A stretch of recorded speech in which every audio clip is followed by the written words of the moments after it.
Warning: these social media platforms may be hazardous to your health. Censorship kills. Pain coming. This has been a PSA by Breaking Spectre. Good morning, everybody. Spectre here for another edition of In Case You Missed It News on this 23rd day of December. Merry Christmas Eve to all, and hopefully you guys are doing well. Weather-wise, not looking too bad in my location here. Looks like we may actually be under a little bit of a perhaps brief short warming trend here through Christmas here. I'm not going to complain about that. Sun's out, no snow on the ground, no precip that I can see in the forecast here, so not going to complain too much. On the broadcast here this morning, a lot of financials to get through here on this 2 days before Christmas as the year is starting to wind down. We'll get into natural gas prices hitting highs. We'll get into existing home sales, talk a little bit about consumer confidence here as of late. Oh, Amazon units, sales of COVID home tests. Let's see. Gas prices coming down. We'll talk a little bit about that. LA container business and that from shipping. U.S. natural gas futures. We'll talk a little bit about that as well. An industrial accident at an Exxon Mobil refinery down in Texas here this morning. And initial jobless claims on the docket all here this morning. So stick around. We'll be right back here in just a minute. Hey everybody, Spectre here. Just wanted to give a big thank you to all you guys who continue to support my work. Jump in, day out on the streams, support all the various pieces I put out, etc., etc. And in doing so, I figured what the heck, we'll put some merch out there if you guys wish to continue to support and help defray some of the costs of streaming, which many of you guys know many of us incur. Got a handful of shirts and that here. Spectre Does News. We got the Realize, Real Lies shirt and that you hear on my PSA periodically. And of course the No BS insignia from the show I do over on the 5x5 channel, all of which you can get for the low price of $19.99.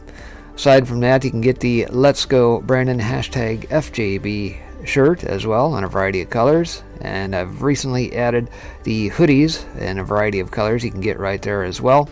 And last but not least, you can grab yourself a No BS shirt and the Zip Up hoodie as well. If you don't want any articles of clothing, well, you can grab yourself a mug or a 20-ounce water tumbler if you wish. Your choice. And of course, as always, just want to thank you, the listeners, the audience, those who are in chat day in, day out. Thank you for your continued support. All right, weather-wise this morning, not looking too bad here across the good old USA. We got some disturbances in that cruising across the west from Washington all the way down into California. We got some stuff in the upper Midwest around Minnesota, Wisconsin, Michigan, cruising around that way. On the precip cast here, it looks like perhaps you guys up in the northwest corner may get definitely some snow, some degree, anywhere from probably about a dusting all the way up to maybe a couple inches, perhaps, up in the northern parts of Washington there. And looks like even all the way out to perhaps Utah, Colorado way on the western side. If you're up in Minnesota, if you're in the northern parts, looks like you guys may get some snow, but the rest of the country, pretty wide open. And perhaps part of the reason is that we got this nice little warm air bubble in that cruising across here, for which I said I'm not going to complain at all. Keep this stuff up in the north part of Canada there, where it belongs, frankly, and I'm good with that. So, that being said, this morning futures ramp above 4,700 on growing Omicron optimism. Says if you had gone to bed on Thanksgiving after eating a little too much tryptophan and only woken up today, roughly 1 month later, you would have completely avoided a roller coaster move in global markets and much of the Omicron panic, with the S&P now trading precisely where it was the night before. Scattered reports of Omicron in South Africa sparked a global sell-off. As of 7:30 a.m., E-mini S&P futures were trading at exactly 4,700, up 14 points or 0.3%, and once again less than 1% from all-time highs. On rising hopes, the Omicron variant won't impact global growth even as officials remain cautious about its spread. and after studies showed it's less severe than other strains. Dow Jones futures also rose 0.3%, while NASDAQ 100 futures were 0.2% higher. U.S. Treasury yields rose, the 10-year trading at 1.475%, while the U.S. dollar index traded flat. The pound rose as traders stepped up bets on a Bank of England rate hike, and soaring European natural gas prices plunged more than 20% as this year's rally attracted a flotilla of U.S. cargoes, helping offset lower flows from Russia. And here's the Omicron panic hammering the global markets on Thanksgiving, and as they depicted here, we're kind of right back where we started about a month ago.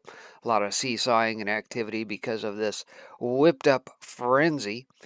Says U.S. stocks reversed a sharp drop earlier in the week, advancing over the past 2 days amid signs the Omicron variant won't thwart growth, with consumer confidence rising by more than expected in December. Pfizer Inc.'s COVID 19 pill gained clearance for emergency use in the United States on Wednesday, and 3 studies showed Omicron appears less likely to land patients in the hospital than the Delta strain, fueling optimism. Adding to the positive news flows on Omicron, lab results indicated a third dose of AstraZeneca's PLC's vaccine significantly boosted antibodies against the strain, and Pfizer Inc.'s COVID 19 pill gained clearance for emergency use in the United States. As far as some pre market movers here today, Tesla Inc. shares rose after Chief Executive Officer Elon Musk sold down more of his stake. Nikola gained against the electric vehicle startup, said that more deliveries were to come. Here are some other notable pre-market movers today. Novavax shares jumped 5% U.S. pre-market after the biotech firm said that both a vaccine booster dose as well as an Omicron-specific shot may be beneficial in helping to protect against the COVID-19 variant. Nikola rises 3.5% U.S. pre-market trading after the electric vehicle startup said on Twitter that more deliveries were to come, posting photos of a previous event. Tesla shares gained 1.1% U.S. pre-market trading after CEO Elon Musk sells down more of his stake, drawing near to his pledge of cutting his stake in the EV maker by 10%. JD.com's ADR slumped 9.2% U.S. pre-market trading after Tencent said it plans to hand out more than $16 billion of JD.com shares to its investors as a one-time dividend. SciPlay, the maker of mobile and web games such as Jackpot Party Casino, falls 17% in pre-market after ending talks to sell out to majority owner Scientific Games. Shares in tiny biotech stocks soar in U.S. pre-market trading in strong volume amid broad risk-on appetite thanks to positive Omicron variant studies ahead of the holiday period. Flashing down into the old market snapshot here this morning, S&P 500 futures are up 0.1% to 46.92 even. Stocks Europe 600 is up 0.4% to 480 and change. The euro is a little changed at 1.1317. Nikkei is up 0.8% to 28,798.37. Shanghai Composite is up 0.6% to 36.43 and change. The Brent futures are down 0.4% to 74.99 a barrel. Gold spot up 0.2% to 1807.61 per ounce. And the U.S. dollar index little changed at 96.16.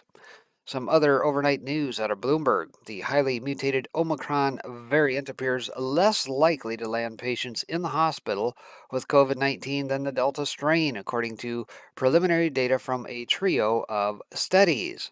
Look for the Mockingbird media, obviously, to go against that full 180 and say, oh, there's barely any beds available in the ICUs. Anyone care to place any bets? France reported a jump in COVID-19 infections as the fast-spreading Omicron variant tightens its grip on Europe. The Chinese yuan is having a greater impact on its emerging market counterparts than ever before and may play a crucial role in determining their performance in the coming year. New Prime Minister Fumio Kishida's rhetoric of distributing wealth more equally appears to signal a change of priorities for post-pandemic Japan that may run counter to plans to improve the country's presence as an international financial hub.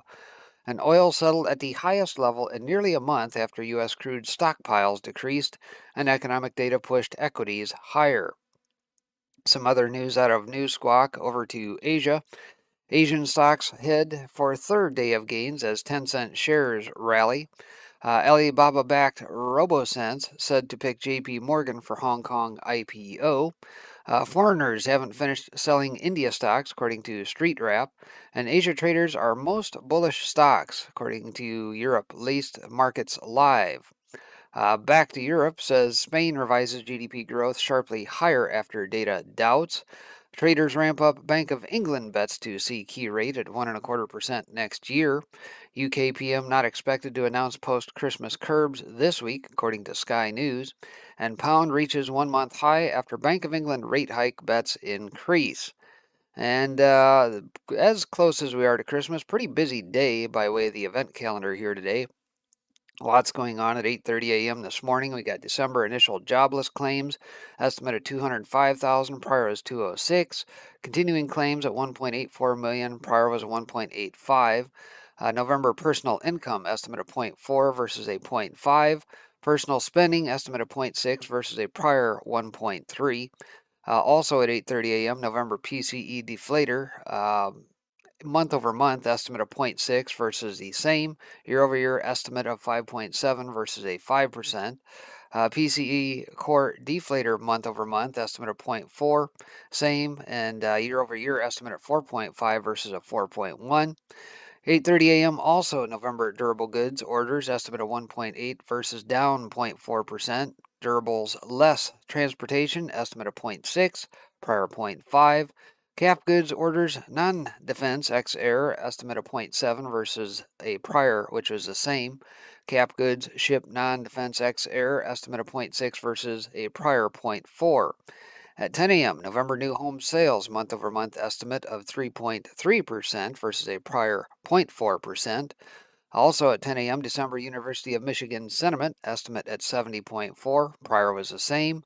Current conditions prior 74.6, expectations prior 67.8, and 1-year inflation estimate of 4.9, prior was the same, and 5 to 10-year inflation prior was 3%. Last but not least, 10 a.m. November new home sales estimate of 770,000 versus a prior 745,000. So that's a quick rundown on the market here this morning. Yesterday, we find out that UK natural gas prices hit new highs and trigger a market-wide crisis. Same song, different verse, apparently.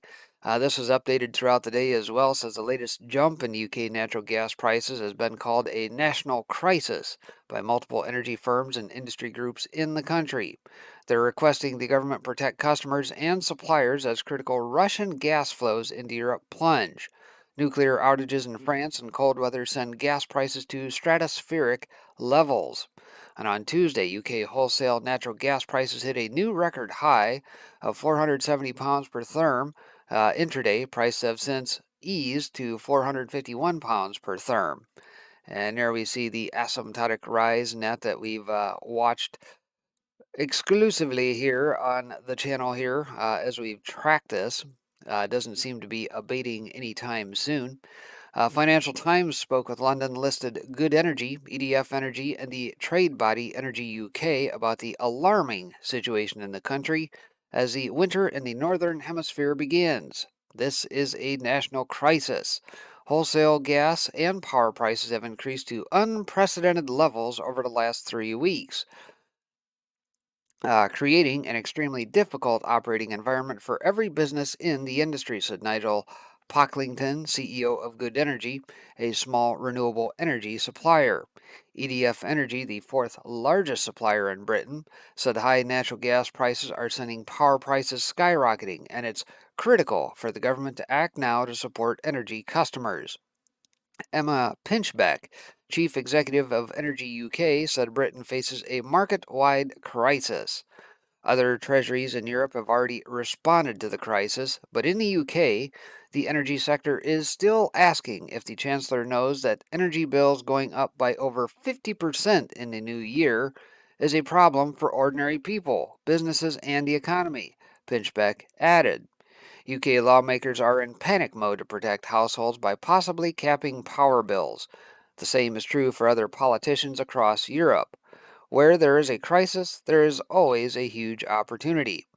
We explained yesterday in a note that commodity traders find huge arbitrage opportunity as liquid natural gas ships head for Europe. That extraordinarily high European premium on gas has made it an arb trade of lifetime. The spread between European and U.S. natural gas prices is well above its 15-year range. Commodity traders with uncommitted LNG cargo from the U.S. Atlantic basin headed to Asia via LNG carriers are changing their routes to supply Europe because of this premium. And again, highlighting the rise in natural gas prices per the Netherlands TTF. Europe's energy crisis and need for natural gas could put a bid in U.S. natural gas. Just wait until colder weather arrives in the U.S., then Henry Hub linked gas will fly. Stay tuned, there's more. We're actually going to get into that as well, and we'll have to see if there's some sort of knock on effect as a result.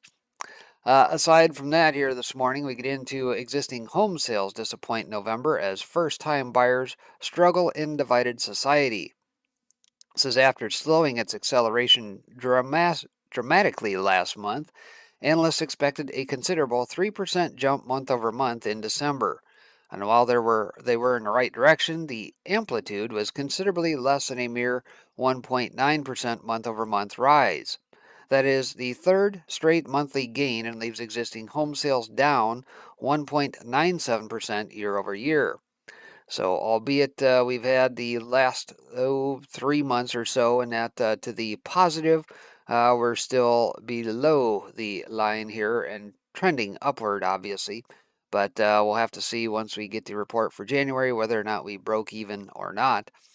But the median selling price of an existing home rose 13.9% from a year ago to $353,900 in November, reflecting in part more sales of higher end properties, according to NAR's data. This marks 117 straight months of year over year increases, the longest running streak on record. And here we see that depicted via the median price of existing home sales. I suppose you go all the way back here. Not sure. I guess that's July of 2018 time frame where the median house price was about 273,000 and change. To it looks like we hit about a peak here a couple months back at about 362, and now we're kind of tailing off to 353 for the median price there. But total housing inventory at the end of November amounted to 1.11 million units, down 9.8% from October and down 13.3% from 1 year ago at 1.28 million. Unsold inventory sits at a 2.1 month supply at the current sales pace, a decline from both the prior month and from 1 year ago. Inventory of homes priced less than 500,000 remains tight. Supply chain disruptions for building new homes and labor shortages have hindered bringing more inventory to the market, said Yoon. Therefore, housing prices continue to march higher due to the near record low supply levels. And it's the most expensive homes that are seeing the biggest price rises. And here we see that in the percent change in sales from a year ago by price range, that from the National Association of Realtors. Yoon said sales this year are on pace to reach 6.1 million units, which would be the best since 2006. And it goes on to state, it says locking in a constant and firm mortgage payment motivated many consumers who grew weary of escalating rents over the last year, he said. Finally, first-time buyers comprised just 26% of November transactions, down from 32% a year ago, and matching the lowest share since 2014, as Wall Street increases its role as America's landlord. All cash sales accounted for 24% of transactions in November, while investors, who make up many of the cash sales, comprised 15% of November contract signings. Determined buyers were able to land housing before mortgage rates rise further in the coming months, Lawrence Yun, NAR's chief economist, said in a statement. NAR's Yun admitted that first-time homebuyers are really struggling, reflecting a divided society. Welcome to the renter nation, America. And that's exactly right. As we've tracked this over the last several months, we know that there are institutional buyers and investors net snapping these things up literally within hours of some of these houses hitting the market.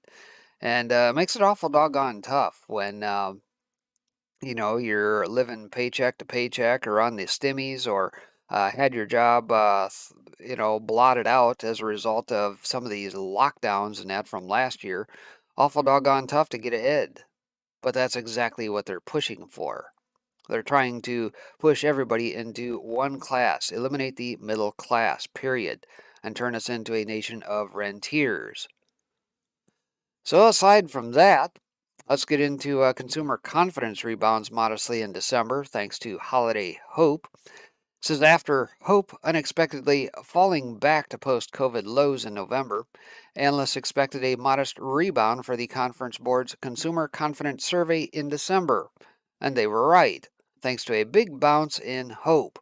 The headline Consumer Confidence print rose from a revised higher 111.09 to 115.8, well above expectations. This was thanks entirely to a rebound in expectations, up from a revised higher 90.2 to 96.9, while current conditions leaked lower, down from 144.4 to 144.1. Says there was a very small tightening in the labor market, but all intent and purpose, it remains the easiest job market in history. Jobs are plentiful and less hard to get.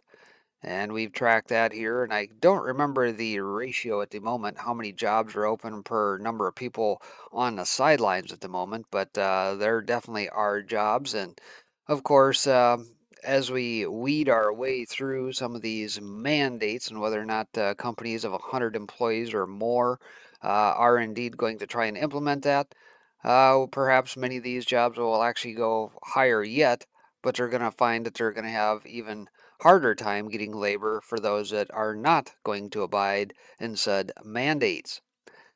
Meanwhile, despite soaring inflation prints and the new Omicron wave, the Conference Board claims that concerns about inflation declined after hitting a 13-year high last month, as did concerns about COVID-19.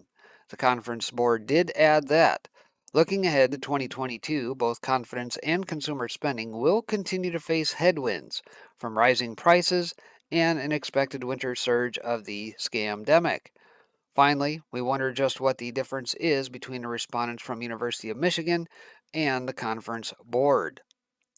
And of course, we've kept track of this.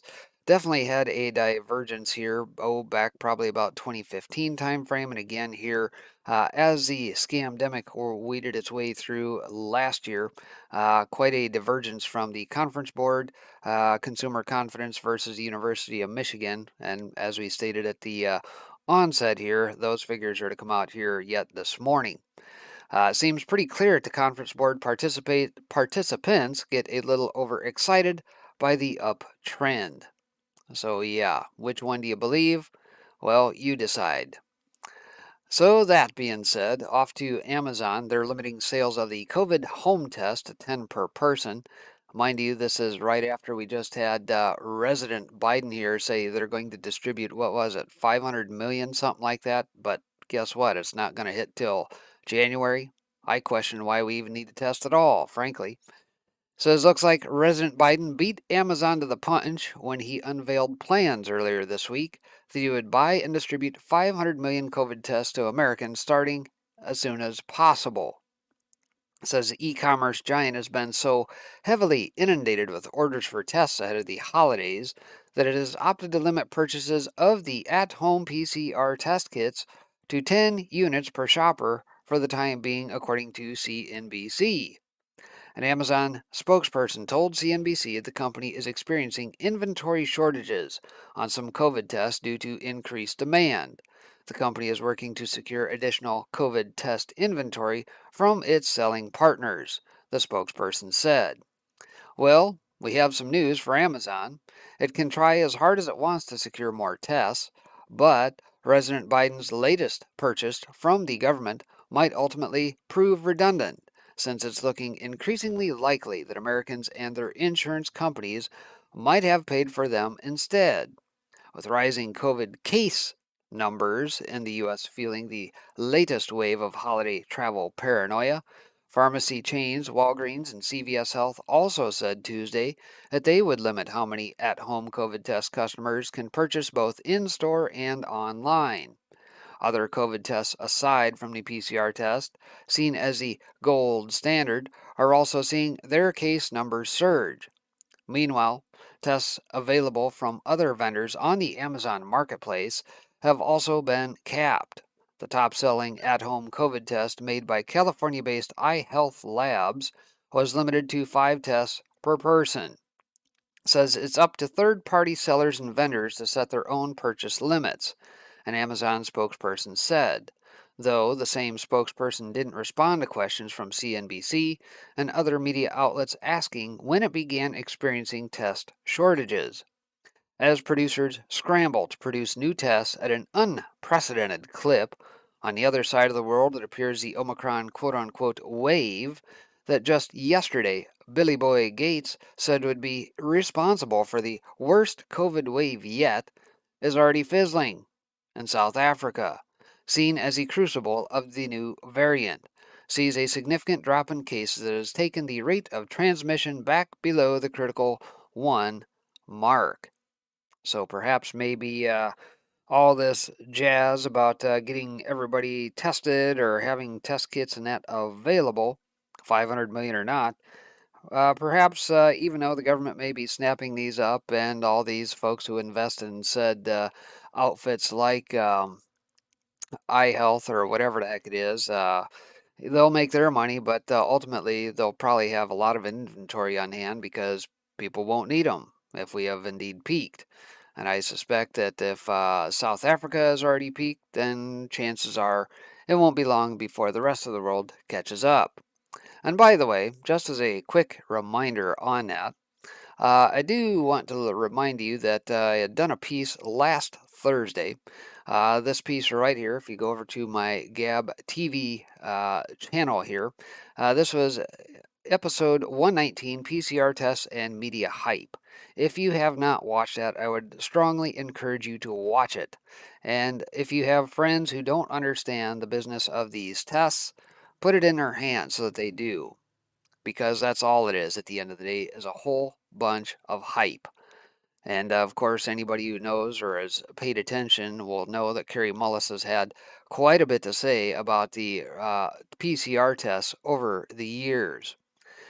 Aside from that, Biden says gas prices are coming down to historic averages. But there's just one problem. Great news, America! National average gas prices at the pump are down around 10 cents from their highs since all-conquering President Biden unleashed his cunning SPR release plan to ease the pain in Americans' pocketbooks. Here's the infographic to prove it. And of course, mind you, look at the scale on the left-hand side. 2 cents, 4 cents, 6 cents, 8 cents, 10 cents. That's from November 15th till now. Mind you, it was only 50 million barrels in that coming out of the strategic reserves. But nonetheless, says, furthermore, President Biden gloated that shelves are only empty because of that highly wanted gift and added that gas prices are coming down to historic averages. So let's go to the data. The average price for gas over the past 20 years is $2.77, which means at $3.29, Biden's price for Americans is 19% above average. Whoops.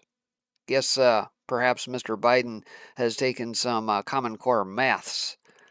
It says it turns out gas prices at the pump follow a more or less predictable seasonal pattern, and the current price of U.S. gas has never, ever been higher for this time of year. So about that little narrative you're pushing there, Saki and Joe. U.S. regular gas prices at the pump, 20-year average is the red line here, this dating back to Oh, it looks like January of this year. And of course, we're the average at least, we're well above that for this time of year as they depicted. Says, and while this will be hard to swallow for some religious zealots, gas prices are 29% above the average price for this time of year. Can we get a fact check, please? Yeah. So I suppose if you were to spread this on old Facebook or Twitter, I wonder if you would get blocked for not towing the line in their narrative. Yeah, we'll get PolitiFact or whatever Facebook's quote unquote fact checkers are to get right on it, right? Aside from that, escape from LA. More container businesses flee to the East Coast. Piece out of FreightWaves here late yesterday. Says, if so many container ships are stuck in the Pacific Ocean, waiting for weeks for a berth in LA and Long Beach, why not reschedule calls to another port? Why not make like Kurt Russell as Snake Plissken in the circa 1996 film and escape from LA? Well, it's not that simple, given how much warehousing and transloading capacity is built around the Southern California Gateway, and congestion is affecting every port in America. Even so, shippers and carriers are indeed moving to sidestep LA and Long Beach. In the ongoing battle for Asian imports between the West Coast and East Coast, the momentum is once again swinging back to the east. November was the sixth straight month in a growing dichotomy in performance between the West Coast and East Gulf Coast port ranges, with the latter performing markedly better, wrote consultant John McCown in the new edition of the McCown Container Volume Observer. Containerized imports to the top West Coast ports fell 7.5% year on year in November, he reported. In contrast, imports to the East and Gulf Coast ports rose 9.9%. McCown also tracked year-over-year changes in imports to West Coast versus East and Gulf Coast ports on a 3-month trailing average basis. These numbers confirm a significant shift from the Pacific, reversing the switch in favor of the West Coast seen in the earlier months of the scamdemic. And here we see the West Coast in blue versus the East Coast, and obviously the East Coast is picked up versus the West Coast tailing off. Says anywhere but LA. American shipper asked consultant Joe Monroe about the potential to switch ports and avert Los Angeles and Long Beach congestion. Says it's happening already, said Monroe during a recent video interview. I can't name specific companies, but I can tell you a company that got huge facilities on the West Coast that normally calls LA and Long Beach has moved to Houston and set up a transload center there. There are a lot of people saying anywhere but LA. And yet you still see this long line of vessels coming in that are offloading in LA. Says you're seeing the East and Gulf Coast being more of an opportunity, said Monroe. Let's face it, many of these big importers can deliver from anywhere because they have a national network, whether it's Los Angeles or Charleston or Norfolk or Jacksonville or Houston. Says I think a lot of people will adjust their network and are looking at their negotiations and trying to put more of their facilities or more of their containers outside of where they normally go in Southern California. Carriers are making moves as well as shippers. One example, Mediterranean Shipping Company's Santana service previously sailed from Asia to Tacoma. In November, MSC switched the service to the East Coast, from Asia to Charleston and New York via the Panama Canal. The Santana service will add a Houston call starting next month. So, East Coast versus West Coast. Well, pre-pandemic, imports from Asia were turning toward the East Coast. One driver was the West Coast labor dispute in 2014 and 15, which prompted importers to diversify their networks. Another was the expansion of the Panama Canal in 2016, allowing much larger container ships to call at Atlantic and Gulf ports. Complementing those two drivers was the fact that most of the U.S. population lives in eastern states. During a 2020 interview with American shipper, Deutsche Bank transportation analyst Amit Mehrotra maintained that the pull of the East Coast was a secular trend. Keep in mind that 60% of the population lives east of the Mississippi, he explained. At the end of the day, if you come into the West Coast, you're going to have to rail a lot of it east to where the demand centers are. With the expansion of the Panama Canal and the port projects on the East Coast that allow for bigger ships, and with the majority of the population in these states, it disproportionately favors the East Coast ports. That secular trend was interrupted by COVID, which flipped the balance of power back to the West. Passenger planes were grounded, slashing air cargo capacity. Air freight rates spiked at the very time locked in Americans accelerated their use of e commerce. Importers needed goods faster to accommodate surging consumer demand. Some that had previously used air shifted to premium, high speed trans Pacific ocean service. Others that had previously favored the East Coast switched to LA Long Beach to save 2 weeks in transit time. Now, the West Coast transit time advantage has largely evaporated, offset by multi week waits for berths.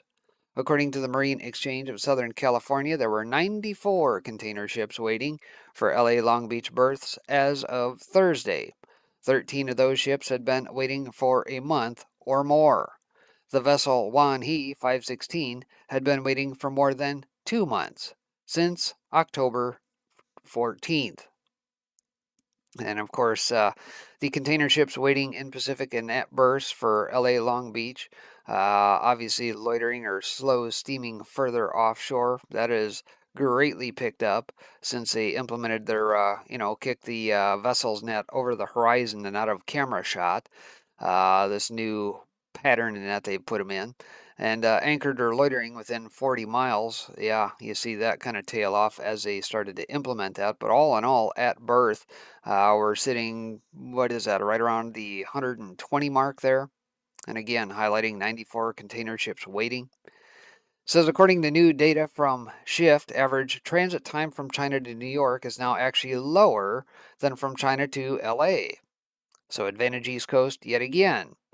According to McCown, the loads they are switching are destined for eastern ports, and the widely reported congestion at West Coast ports has made the additional time and uncertainty of international moves across the country less attractive. Those decisions are made easier by the fact that line haul transportation costs of moving containers to most eastern points are typically much lower with all or more vessel service to the east and Gulf coasts compared to rail cross-country intermodal service via the West Coast. So apparently, the pendulum is swinging back to the east yet again. And, we've talked about shipping and these container ships and that waiting to berth and that for quite a period of time here. And in the meantime, you see, we talked about Savannah, Georgia, improving their ports, getting ready to handle probably more TEUs and things of that nature. And that's probably the right move in terms of infrastructure to be able to handle the extra capacity coming in. So hopefully we see more of that. And aside from that here this morning, we'll get into U.S. natural gas futures gain as traders price in a cold January. This come through last night, says U.S. energy traders could be in the beginning stages of pricing in a cold January as natural gas futures top $4. There's also the unresolved European energy crisis as U.S. LNG exports increase. NYMEX Henry Hub natural gas jumped 3.5% to 4.018 on Wednesday morning as the Northern Hemisphere winter officially began on Tuesday. Prices still trade in a months-long horizontal flat, and there's no confirmation of an upside breakout yet. That's the key thing, is yet. One of the main drivers in today's price action could be new long-range forecasts that point to colder temperatures for the U.S. lower 48 next month. And here's the graphic out of BAMWEX here, what they're predicting at least.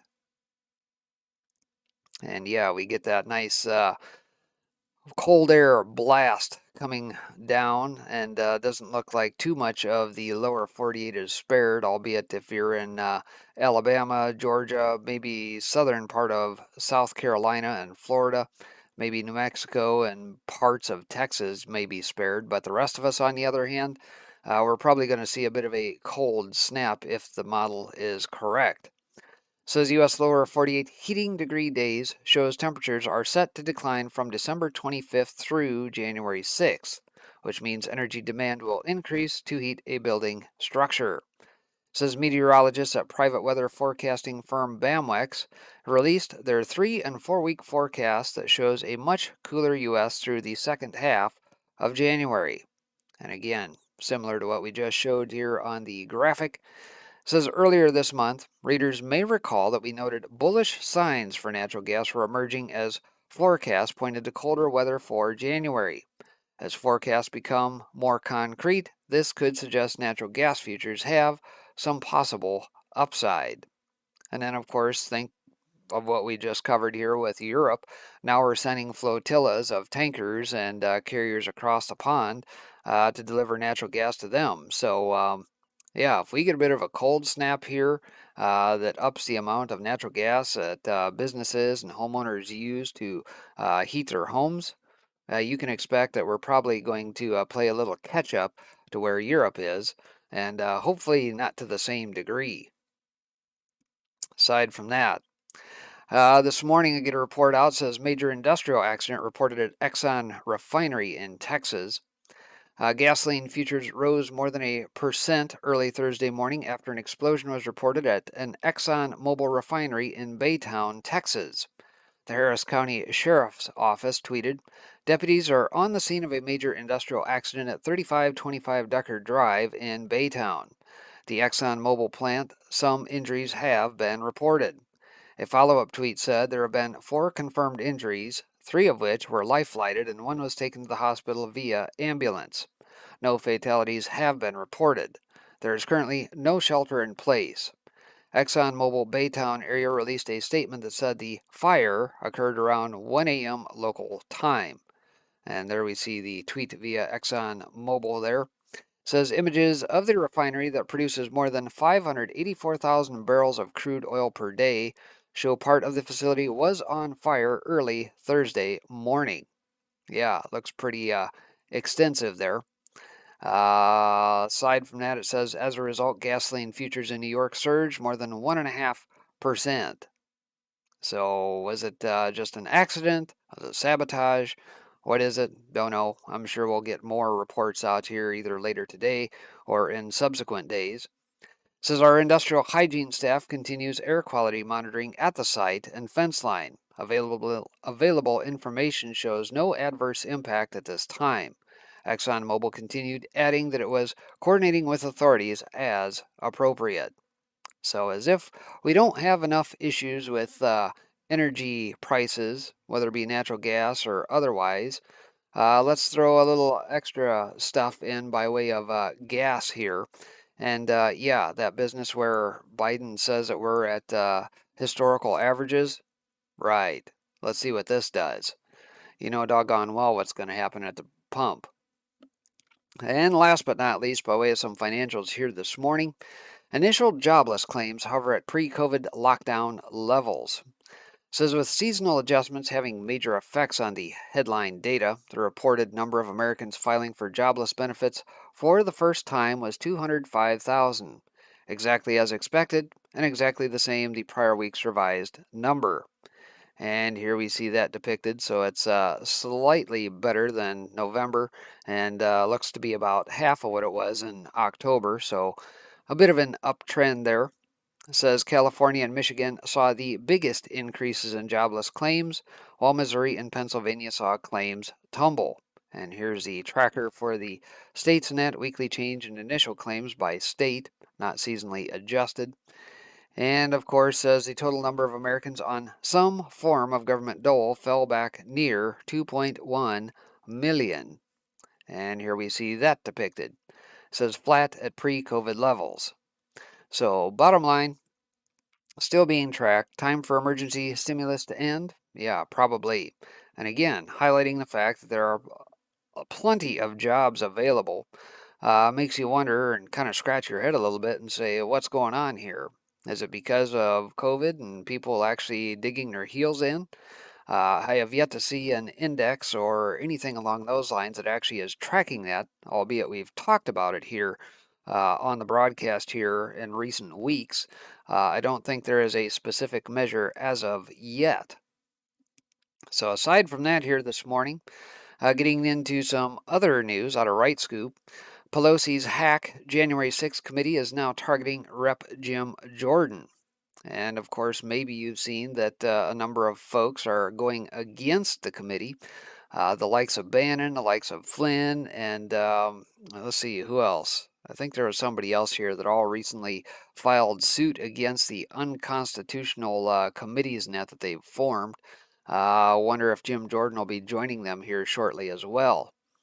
Says Nancy Pelosi's hack January 6th committee has now begun targeting Rep. Jim Jordan, asking him to come before the committee to be questioned. Per the D.C. Examiner, the House committee investigating the Capitol riot is requesting a meeting with Rep. Jim Jordan. Requesting a meeting, or is that the same as being subpoenaed?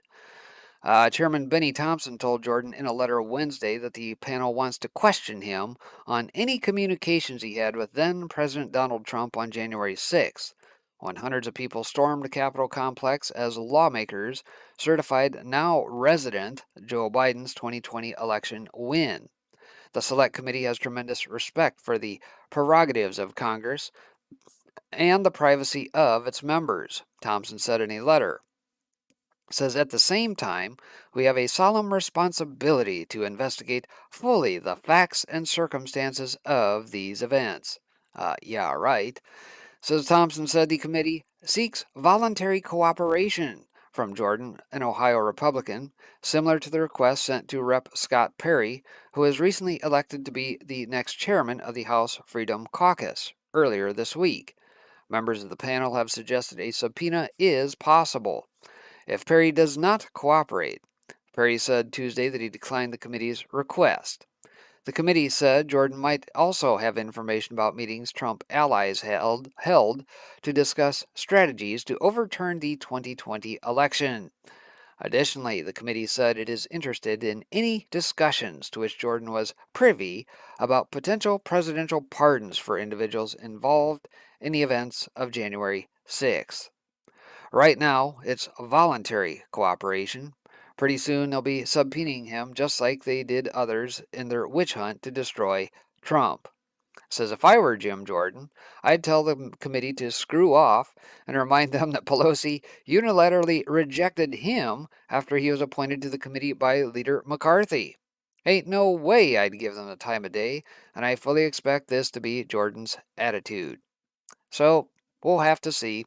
And of course, yeah, whether or not subpoenas net will fly is another story. And let's hope that he probably follows suit in the likes of Flynn and Bannon and everybody else and say, nah, I don't think so. File suit, file an injunction, all that good stuff, kind of like what Flynn did here. And let's see what happens there. And along those lines, another pro-impeachment Republican punished in redistricting. Piece out of Seavine here yesterday. Another Republican who voted for the second impeachment of President Donald Trump in January has seen his district redrawn in a way that makes it more difficult for him to win re-election next year. This time it's Rep. David Valadao out of California. In October, Illinois Democrats rewarded Rep. Adam Kinzinger, who not only voted for impeachment but serves on the controversial January 6th committee, by redrawing his district in a way that forced him to announce his retirement. In Illinois, billionaire Governor J.B. Pritzker had campaigned on the promise to introducing an independent, nonpartisan redistricting commission, a promise he broke by handing the process over to partisan Dems in the state legislature. In California, an independent commission has been in charge of redistricting since the last census. However, as in the last redistricting effort, the commission has produced a map that favors incumbent Dems and hurts incumbent Republicans. New out of California's near final draft map looks terrific for Dems, all 42 Dem incumbents, except retiring Rep. Alan Lowenthal, whose Long Beach seat is folded in with LA Rep. Lucille Roybal Allard, gets strong seats. Meanwhile, 5 of 11 GOP seats get more vulnerable. That's a tweet from Dave Wasserman there. Says biggest losers on the draft map include McClintock out of California. 4, Trump was up 10% there. California 21, Valadeo, the one we're talking about here, which was up Biden 11%, or plus 11. Garcia from California 25, Biden was up 10 there. California 42, Calvert, Trump was up 7 there. And California 48, which is Steele, which saw Biden up 2 plus 2. That also per Dave Wasserman. Says in Valadeo's case, the Washington Post notes Dems made an already difficult district even harder for him to win. An example of the potential benefits to Democrats is the new 22nd congressional district located in the state's expansive Central Valley. It is represented by Rep. David G. Valadeo, a Republican who lost his seat in the 2018 Dem midterm wave and won it back in 2020. Valadeo, who is one of the 10 Republicans who voted to impeach President Donald Trump over his role in the January 6th insurrection at the U.S. Capitol, will face an even more Democratic electorate next year in a district Biden would have won by 13 percentage points, and in which nearly 60% of potential voters are Latino. Valadeo previously prevailed in a district Biden won by 11 percentage points. Now, Valadeo lost some of his more Republican territory to House Minority Leader Kevin McCarthy, whose new 20th district juts into Valadeo's current district like an outstretched arm. So if Democrats are going to control Congress, it's my prediction that will happen because a bunch of 18-year-old Latinos showed up to vote in the Valadeo's district and flipped the seat, said Christian Arana, Vice President of Policy at the Latino Community Foundation. In 2011, liberal ProPublica exposed the fact that Dems manipulated the nominally nonpartisan and independent redistricting commission in California to produce a partisan map that wiped out several Republican representatives. So there you have it. And just like yesterday, we talked about Judicial Watch taking it to Maryland because of their redistricting. Similar sort of crap going on there. We're seeing this play out in other states as well. California included, here, Illinois, yes, and I suspect it's probably going on all across the country because you get situations where these states are actually enacting some form of election integrity and are quickly realizing the gig is up. The only way that they can win is by cheating and redrawing the lines, making it more favorable to them. And I suspect unless we stay on top of this, it's going to continue to change. So now is a time to be absolutely vocal and loud about it. And also this morning, out of 100% Fed Up, breaking former New York Times journalist sues Twitter over ban. And we'll have to see how this fares. If it's anything like what Nunes had, I don't expect much, but says Twitter has a track record of censoring conservatives that has led to intense criticism in the past. During the 2020 presidential election, Twitter came under fire for blocking leaked content from Hunter Biden's laptop from being posted on their website. In August, Twitter banned former New York Times reporter Alex Berenson, who is #1 New York Times bestseller who has won accolades for his reporting. Twitter reportedly banned him for being skeptical of the COVID-19 vaccine and downplaying the seriousness of the pandemic. Now he is suing Twitter in California to have his ban overturned. The Epoch Times reports. Former New York Times reporter Alex Berenson sued Twitter this week, alleging his permanent suspension from the social media platform violated the U.S. Constitution's First Amendment and federal and California laws. Berenson was banned from Twitter in August. Twitter said he repeatedly violated the company's COVID-19 misinformation rules. The rules prohibit sharing false or misleading information about COVID-19, which may lead to harm. Harm. Words hurt you now, folks. Remember that. We covered that on Saturday's Fireside, the redefining of these things. You can actually be injured now and harmed because of words. Berenson's suit demands that his account is reinstated on Twitter. He is also seeking financial damages under the U.S. Lanham Act, the California Common Carrier Law, and the California Unfair Competition Law. Berenson alleges that Twitter assured him that they would not ban him for his views on COVID or for vaccine skepticism, but was banned anyways in August. Twitter is likely to take an even harsher stance on censorship in the new future with the appointment of a far-left CEO after Dorsey stepped down last month. Twitter Chief Tech Officer Parag Agrawal, the new CEO of Twitter, said in an interview that he does not see protection of free speech as a priority at Twitter. Says our role is not to be bound by the First Amendment, but our role is to serve a healthy public conversation, and our moves are reflective of things that we believe lead to a healthier public conversation. That the kind of things that we do about this is focus less on thinking about free speech, but thinking about how the times have changed, he said.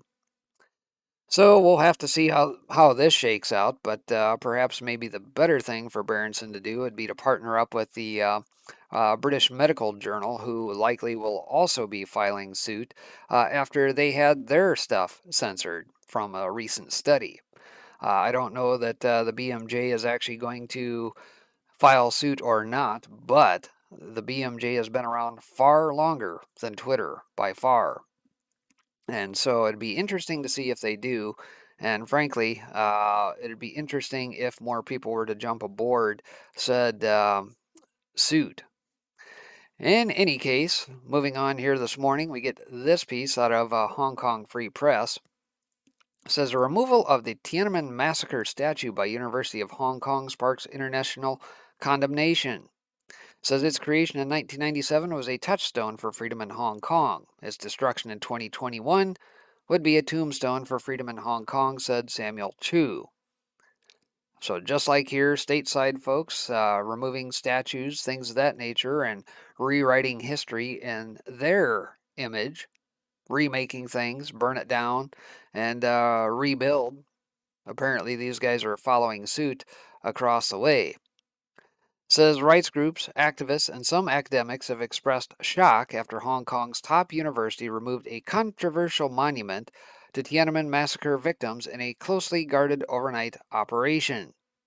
Says workers at the University of Hong Kong took away the 8-meter-high pillar of shame in two pieces on Wednesday night while students were on their Christmas break. The work site was hidden behind covers and barricades, and security guards kept reporters away. Jason Wong, the only undergraduate representative on the university's governing council, told the HKFP he was shocked that the statue had been removed just hours after the council made the decision on Wednesday night.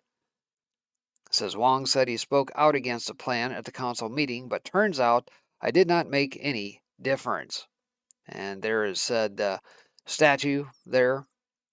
And it goes on to state the statue had stood for more than 20 years. It had been there since I got into Hong Kong University, Wong said, adding he felt uneasy when he saw the now empty space a pillar of shame had occupied.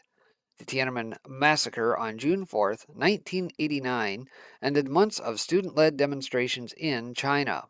It is estimated that hundreds, perhaps thousands of people died when the People's Liberation Army was deployed to crack down on protesters in Beijing.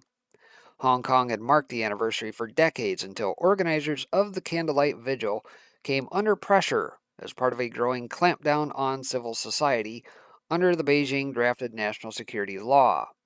Several have now been arrested. The pillar was brought to the campus by students and others 24 years ago, after the last June 4th vigil before Hong Kong's handover. And further photos of them removing the pillar there. So on Thursday morning, the Hong Kong University Council issued a statement citing potential safety issues and legal risks based on the crimes ordinance enacted under the Hong Kong colonial government to support its decision to remove the artwork. Some teaching staff expressed disapproval of the nighttime operation. Keith Richburg, director of the Journalism and Media Studies Center at Hong Kong U, retweeted a post with the word shame, and reporters posted footage of barricades surrounding the statue. says you can destroy a statue, you can never destroy the memory of the June 4th massacre, Richburg added later. And of course, there we see under the cloak of darkness, a security prohibiting media access, the university single handedly enforces the NSL absent any judicial scrutiny. So there we have that. Sharon Fast, deputy director of HKU's master program in journalism, wrote on Twitter that the university single handedly enforces the national security law absent any judicial scrutiny. So we'll break from that there. You get the idea, but obviously very similar to events we've seen play out all across the country in the past year and a half. You get the Black Lives Matter Antifa folks knocking down statues and that erasing history, or at least trying to, as ridiculous as it is. And it's going to fail at the end of the day. So last but not least on the morning here, a piece out of Town Hall, Dark Times, Bright Hope. Probably need a little of that here in these times and the season in which we find ourselves. Says to call the times tumultuous is an understatement. At every turn, the culture is aflame with seemingly endless political animosity, accusation, controversy, power struggles, and even efforts to overthrow the government. Politics spill over into every arena of life, and every discussion seems colored by it. Basic civility is destroyed by zealots whose concerns are rooted solely in self-interest. Religious freedom is under attack by fanatical advocates of a secularized orthodoxy who will brook no restraint on their own freedom, even as they undermine the freedom of others. And amid all the contention and passion of argument and counter-argument, there is no peace. Welcome to the Roman Empire on the night Christ was born. He says, we see our times as troublous, and rightly so.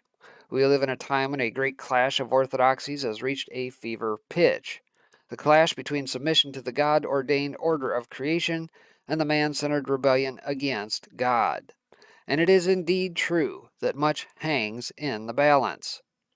Will America, as a nation founded upon Christian principles and ideals, survive the onslaught of radical leftist secularism?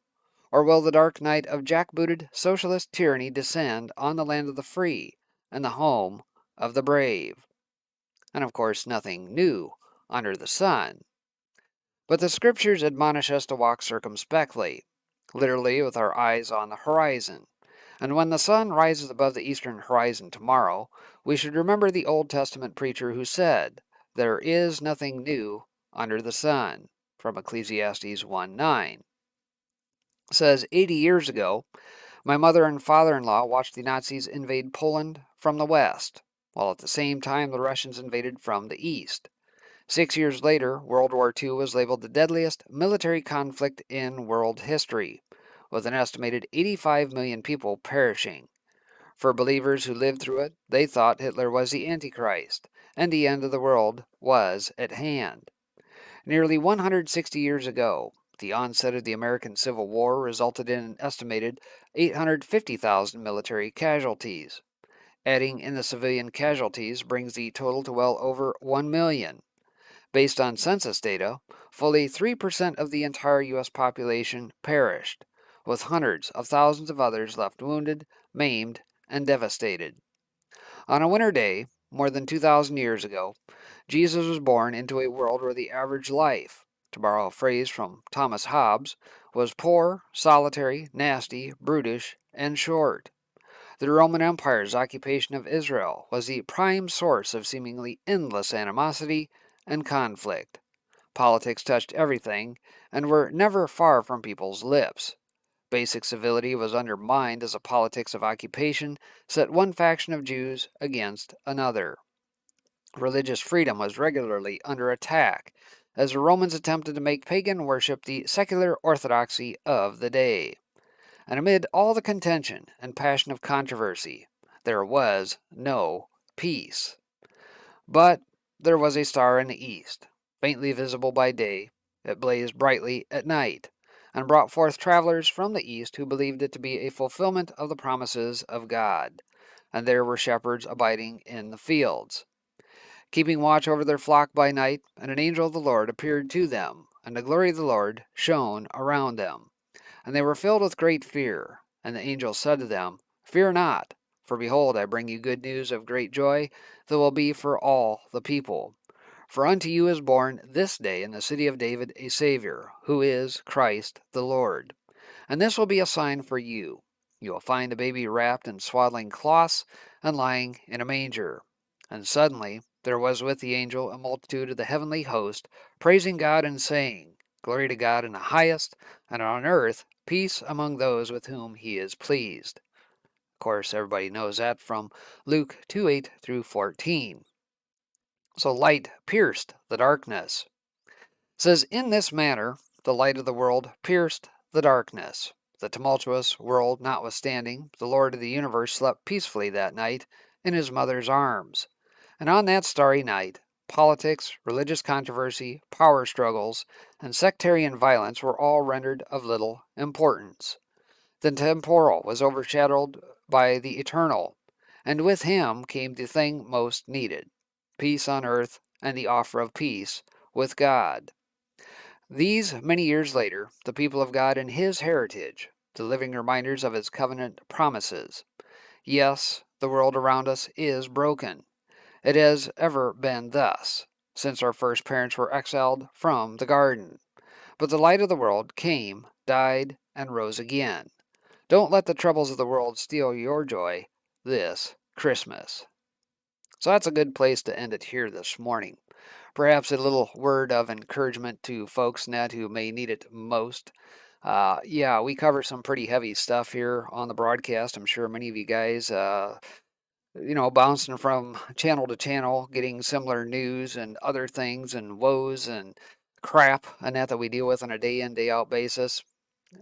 Just remember at the end of the day to celebrate this time for what it's really meant to be celebrated for. And be with your families, friends, and things of that nature here this season. Christmas, obviously, upon us here in a couple days. You got the World Health Organization, you got little Fauci and company and that trying to throw their vibes out at us and say, don't try and issue edicts and decrees. Don't you dare. And make sure you ask about passports and whether or not they're jabbed. No, screw that stuff. We don't need them. We don't need to listen to them. They're not our boss at the end of the day. And just go live your life, right? So that's where we'll leave it here this morning. As always, appreciate you guys tuning in. My plan is to be here tomorrow morning. Maybe a short broadcast or shorter. I don't expect to see a ton of financial stuff come through, but nonetheless, we'll give it a go and we'll be back here in the morning. So take care, everybody. God bless and have a good one.